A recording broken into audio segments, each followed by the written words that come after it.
চিরুনির উপরে সূরা ফাতিহা 3 বার পরে ফু দিলে কি হয় জানলে আপনি অবাক হয়ে যাবেন। আমরা কিন্তু অনেকেই চিরুনি ব্যবহার করি, বিশেষ করে মা বোনরা যারা আছে তারা আমরা অনেকেই চিরুনি ব্যবহার করি।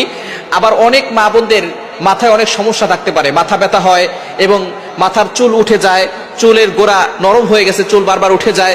তো এই সূরা ফাতিহার ভিতরে আল্লাহ পাক রব্বুল আলামিন শিফা দিয়েছেন কিভাবে আমল করলে এবং চিরুনির সাথে আমল করে রাখলে আল্লাহ পাক রব্বুল আলামিন আপনাকে অসুস্থতা থেকে সুস্থতার নিয়ামত দিবেন এবং আল্লাহ তাআলা বিপদ আপদ থেকে হেফাজত করবেন, আপনি সুস্থ থাকতে পারবেন। এটা কিভাবে করবেন আমি এখনই জানিয়ে দিব। তবে সূরা ফাতিহার ভিতরে যে শিফা আছে এটা আমরা অনেকে জানি না। কোরআনুল কারীমের ভিতরে আল্লাহ পাক রব্বুল আলামিন শিফা রেখেছেন।